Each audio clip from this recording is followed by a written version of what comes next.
motivation and consistency, it is something that people struggle with massively. And I think it's the thing that most people fall down on, is that thinking that it should happen naturally, or that, you know, getting really annoyed with yourselves when you're not being consistent or you're not motivated.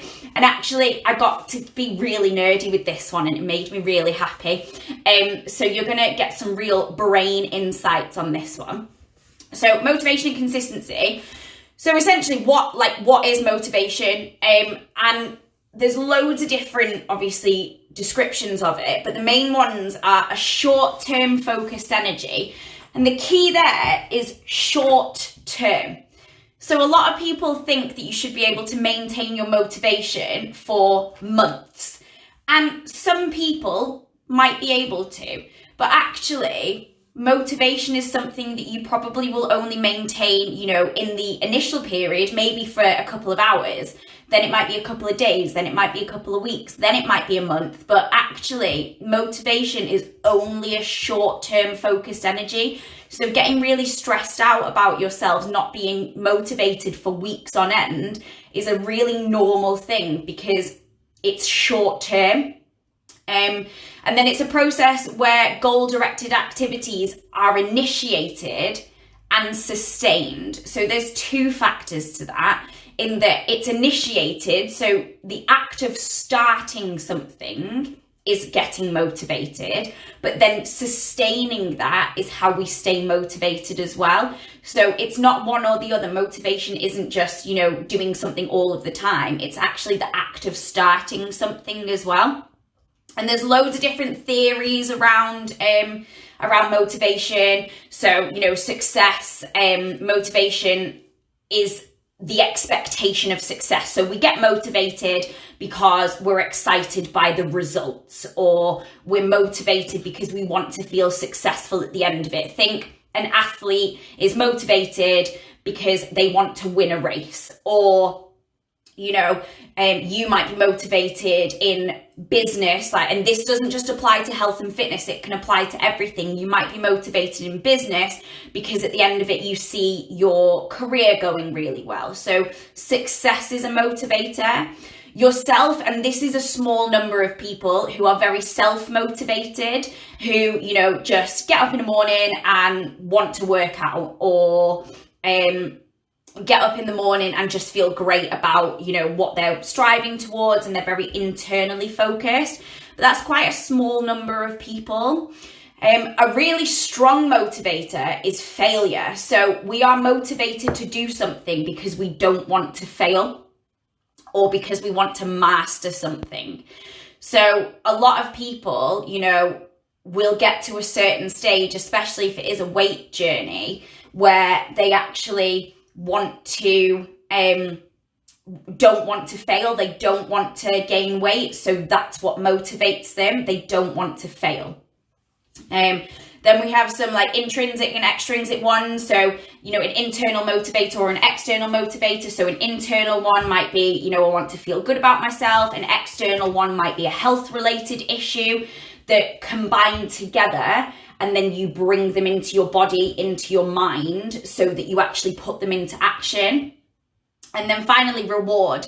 So whether that be physiological, so in the sense of, you know, potentially you've been told you've got a health issue, and actually the reward of that is removing that health issue, or a monetary reward. Now, money is a stronger motivator than physiological things for most people.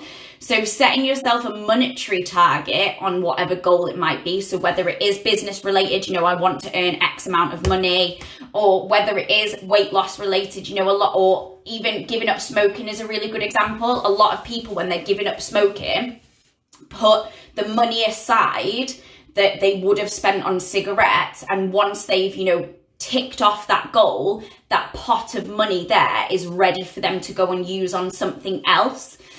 And motivation doesn't just come in single ones of these, you know, it might be a combination of everything, but we're just going to talk about how you actually get motivated. So motivation isn't just a thing, it's a chemical process in the brain, and this is where I got to get really nerdy and it made me really happy. So it's a fully chemical process in the brain. There is an area of your brain where right at the very front in your prefrontal cortex and in your striatum that impact motivation and reward. And what happens is dopamine gets released into those areas, which is a chemical in the brain. It increases when we feel good. It goes to these areas. We feel good about what's happening. We want the same thing to happen again, so we do it again. And that's how you get motivated. By starting something, feeling good about it impacting the correct areas of the brain, and then we go, oh, I like that. I'm going to keep doing it. Okay, so it's not just a thing that happens, it's an actual chemical process in the body, in the brain, that gets you motivated. Just like blood pumping around your body, oxygen entering your body, you know, it's the exact same thing in your brain to get you motivated. Now, the interesting thing here is, so habit formation, formed in the exact same place, works off dopamine, increases when we feel good, fires up the areas, so we feel good, we crave the same feeling, we keep doing that habit. It's the same with willpower. Willpower is in the exact same area, works off dopamine, increases when we feel good, fires up the areas, we then feel good, so we crave the same feeling, so we keep doing it. So all of those things, willpower, habits, and motivation, all work in the exact same areas of the brain, off the exact same thing, and they are all interconnected. So forming habits will help you become motivated and have willpower.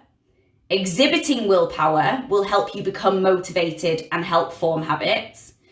Okay? Being motivated will form habits and help with willpower. They all work together. Now, just like chemicals fluctuate, so you think hormones in the body, especially for women, hormones fluctuate on a monthly cycle, hormones fluctuate on a daily cycle, chemicals in the body fluctuate, so will this chemical in your body. You can't have dopamine at a constant level because then otherwise you wouldn't notice it was there. So that is why your motivation, your willpower, your habits will naturally fluctuate up and down. And that's not your fault. That's not something to blame yourselves for. That's your brain. That's natural. So, you know, when you beat yourselves up because, I felt really unmotivated this week, or I didn't manage to, not have that chocolate bar, that's natural. You can't be 100% motivated with 100% willpower and 100% habit all of the time.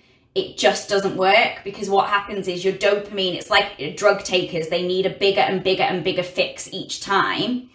Yeah, it's the same with dopamine in your brain. So it will naturally fluctuate so that we notice that it's there. Does that make sense? It's really weird because I can only see you, Hannah. Like, I can't see anybody else. Yeah, so why is it so hard to be motivated though? This is the thing. If it's a natural thing where all of these things are implemented and all of these things relate to one another, and it's a chemical process in the brain, why is it so difficult? Well, so first of all, to form a habit, you have to repeat something 1,000 times for it to become a habit. So it sounds really easy. Every time you repeat something, the connections in your brain get stronger, but you have to repeat something 1,000 times before it is imprinted in your brain. So imagine, a child learning to walk. They get up and they fall. They get up and they fall. They get up and they fall countless times. It takes them some 9 months, 12 months, 18 months before they start walking properly. So why are you trying to have all of this fixed by tomorrow?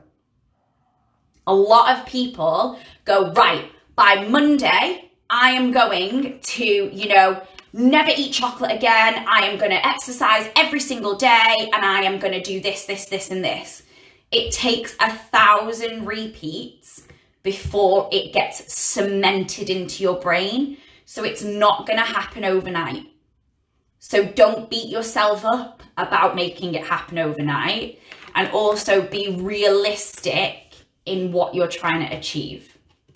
Now, the flip side to willpower, so as we talked about, willpower happens in the brain. Yeah. So the problem with willpower is it's slow. So from a brain point of view, willpower is a slow acting conscious thought. You have to think about it, and it's more concerned with future benefits. So, my holiday next year, I want to fit in that bikini, or I want to have less health issues when I go for my next doctor's review, or in a year's time, I want to have earned X amount of money. So willpower and that prefrontal cortex is more part of future events, and it's a slower process to think about. The flip side of that is your limbic system is your pleasure system. So it's where you get pleasure from sex, pleasure from food, pleasure, excitement, just general pleasure is all in the limbic system. And that's really quick, like really quick. So you see a chocolate bar and you go, oh my God, that's going to be delicious. And then before you even realize it, you've had it. Okay. Before you even realize it, you've had that chocolate bar. And that's why a lot of clients will say, I ate it and I didn't even realize it, or I feel like I've got no control. And that is because your limbic system acts quicker than what your frontal cortex can deal with. So your pleasure reacts quicker than what your willpower can deal with. So don't worry, I will talk you through how to combat this, but it is something as simple as taking a breath, because instantly that gives your brain the chance to consciously catch up so that your willpower can kick in and take over your pleasure systems. And so the future benefit can become more appealing than the current benefit. If anyone has any questions, just yell out, it's fine. Okay, so habits, it's literally repeat, make habits happen. How? We're going to go into it. But a really good way of doing it is just reminding yourself, if you do it once, you can do it again. So yesterday, I managed 6,000 steps when I can normally only do 5,000. I did it yesterday, I can do it again today. Remind yourself that habit has to start somewhere. Remember that motivation has to be initiated and sustained. So you've got to start somewhere and then just keep working on it. And then from there, the willpower to take over your limbic system, combat the fast acting limbic system by taking a breath, distracting yourself, and allowing the slow acting frontal cortex to kick in and make a more conscious decision. So distract yourself. If you're find that you're going to the fridge, for something, or if you're, don't want to go for that exercise, distract yourself. Have a little word with yourself, take a few breaths and ask yourself, do I really want this? Do I really need this? Will this help or hinder? Because I guarantee you, once you've asked yourself those questions and once you've talked to yourself about them, your limbic system is forgotten about. So that initial fast acting pleasure center, and then your willpower, that slow acting center of a future benefit, will take over. And you can consciously talk to yourself and go, do you know what?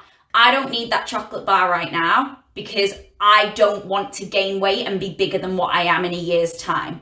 I want to make sure that I am not heading towards diabetes, kidney failure.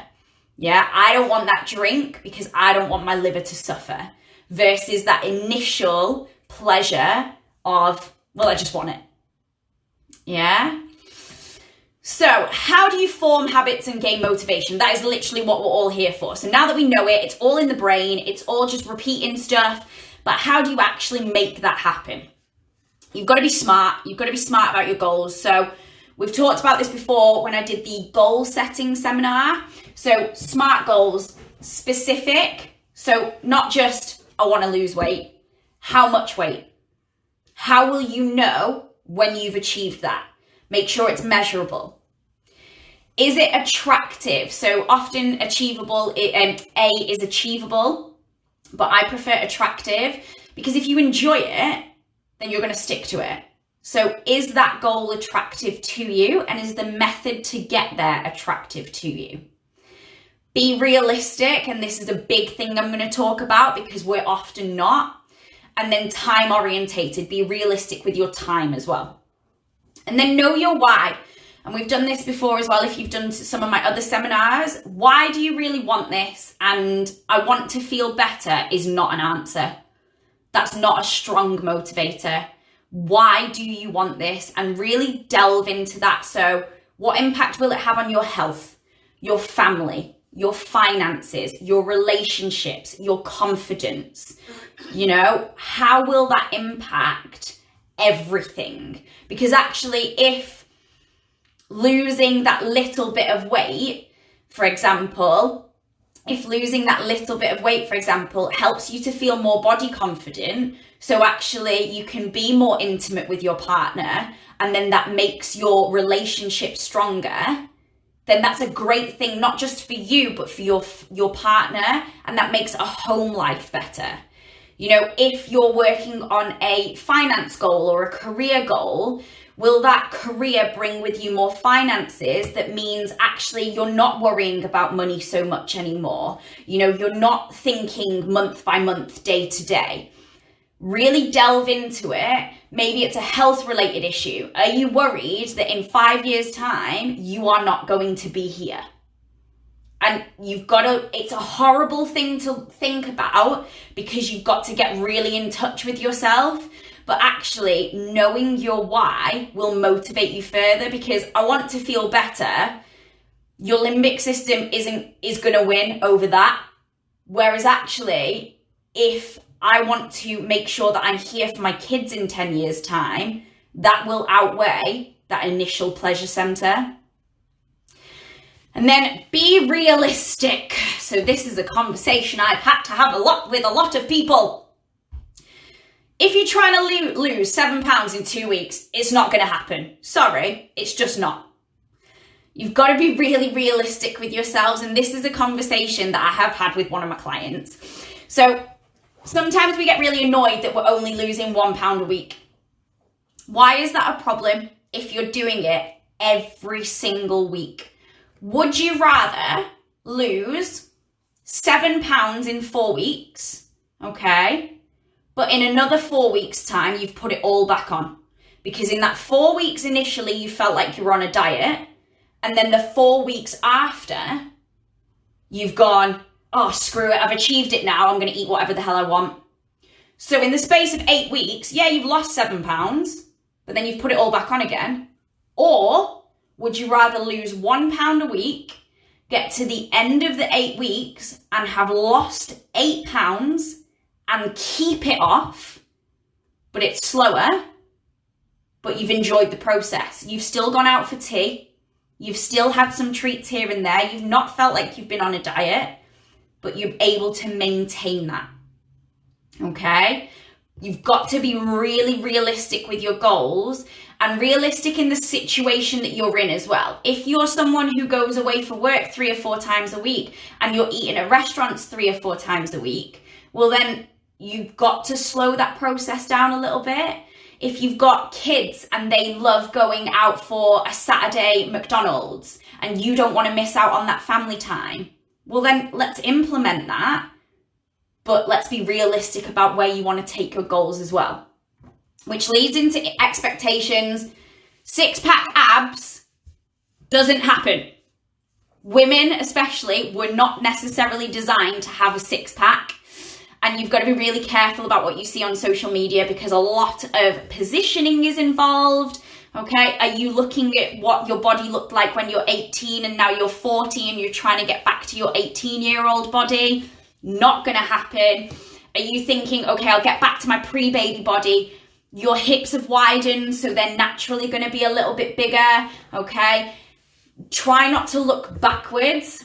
Look forwards at where you want to be. And try not to compare yourself to a previous body, because same again, I've had this conversation with people and they go, oh, I look at that picture and I think I really want to be there again. But actually, when you evaluate that picture, you weren't sleeping, you weren't eating, you didn't have a family, you didn't have a boyfriend or a husband or a partner, you didn't have the career that you had. So there's no way you're going to get back to that position, because you can't replicate everything around it. So set your expectations based on where you are now and be really realistic with them. And then consistency and persistency. So being consistent, which is what we're going to go into, and being persistent. Yeah. Hiccups happen. You think about when you're driving a car or learning to drive. I love all these comments that are coming in. This is brilliant. You learn to drive a car, you stall. How do I go back? There we go. I stalled my car. I mean, for fun facts, I learned to drive in Australia. Don't get in a car with me, guys. I stalled 3 times on my test and still passed. But you stall your car. You don't just get out the car and go, screw it, I won't do it anymore. You get back in and you keep trying and you learn from it, and you get there in the end.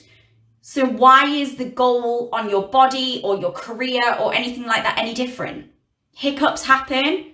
We just crack on. Yeah. So from there, so how do you become consistent? And this is one of the biggest things.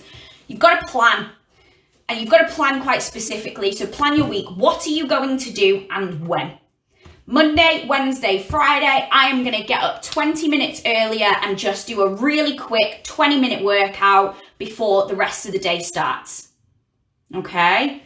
That's a when, it's a what, and it's a how. But then within that, get your clothes out the night before. Set yourself up ready. Set your alarm. Do what you need to do. But be realistic about it. Yeah, if you've got kids and you're saying to myself, I am going to exercise 7 times this week, well, you're setting yourself up to fail. You know full well that that is not going to happen. So don't set yourself that, because then all that happens is you feel crap about it. You feel like you failed. You don't want to do it again. Set yourself realistic goals. Yeah. And then are you going to enjoy it? That's the main thing. Are you going to hate yourself for 2 weeks and then ruin it the 2 weeks after?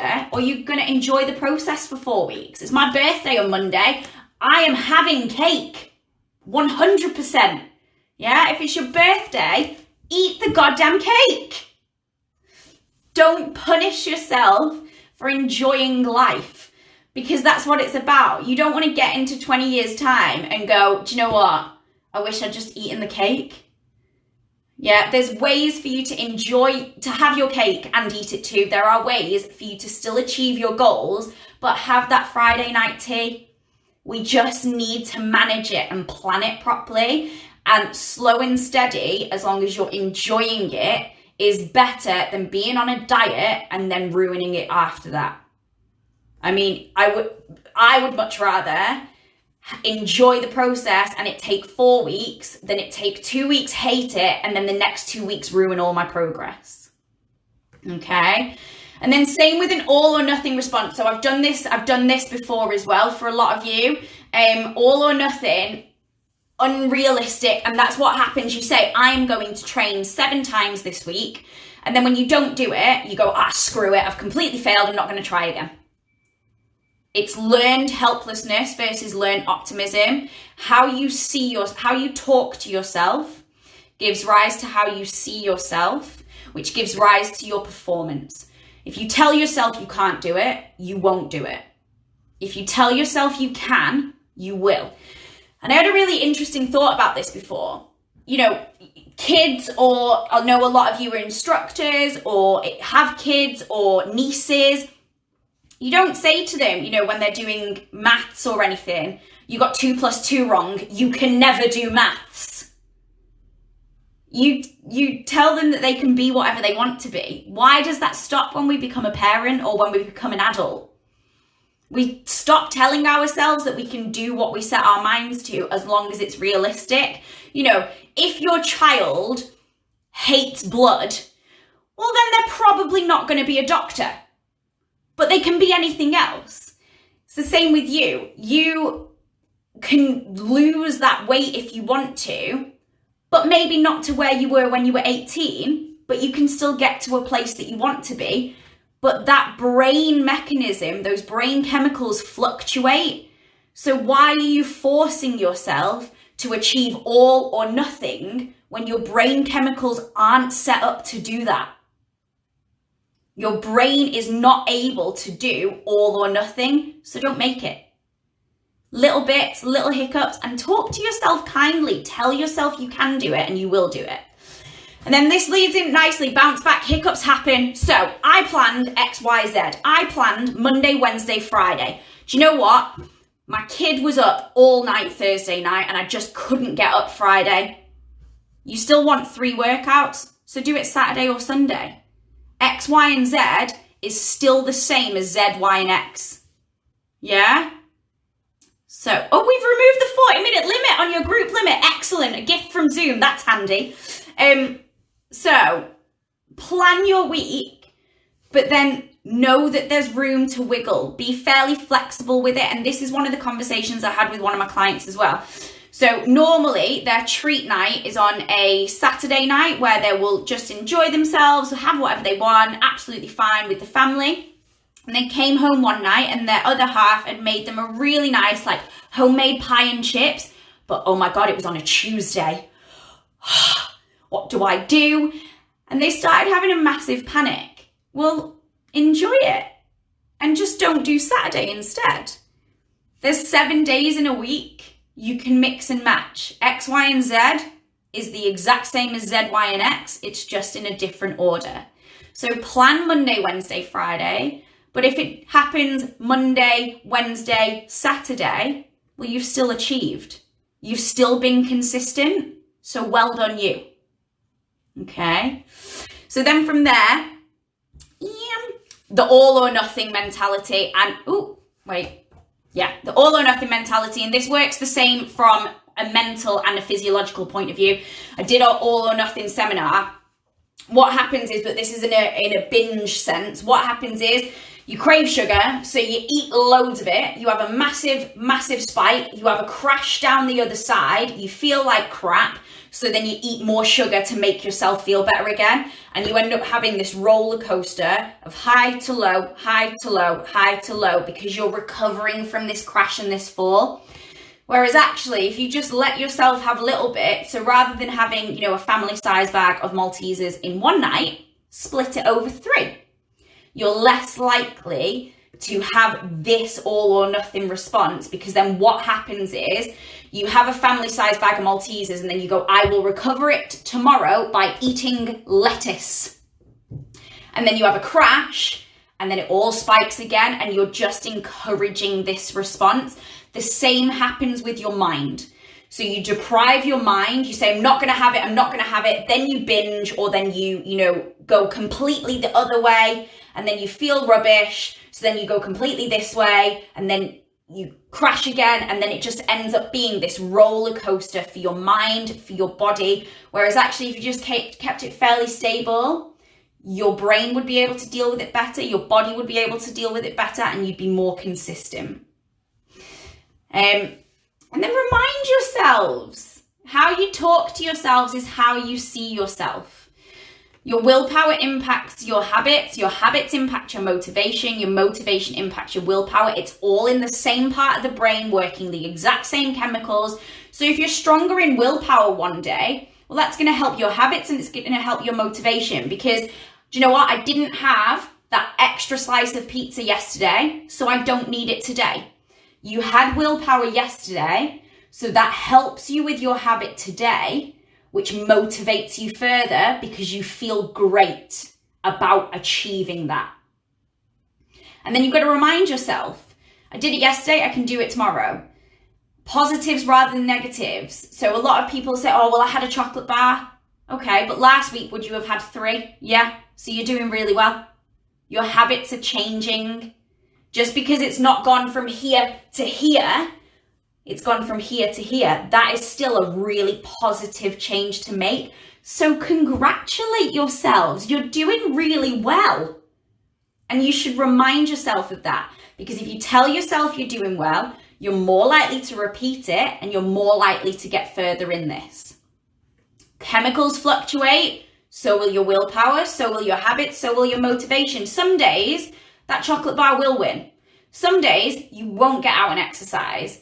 Some days your habits will crash, and that is okay as long as you get back out there, as long as you pick yourself back up and go again. A child falls over when they're learning to walk. You don't tell them to stay down, you tell them to get back up again. You stall whilst driving. You don't get out of the car, slam the door and never drive again. You get back in, you carry on. It's the same with this. It's just a learning process. And when you start to look at it like that, and that you can learn and you can grow, you start to get better results. Positive self-talk gives rise to positive self-image, which gives rise to better performance. If you talk to yourself negatively, you'll see yourself negatively, and then you'll just not want to do it. So same again, self-talk builds self-image, controls performance, stimulates self-talk. It just is a full circle. And then, so summary, it's all chemical. It's all in your brain. Be realistic. Are you being realistic in your goals and your expectations? Readdress that. Are you trying to lose a stone in a day? Never going to happen.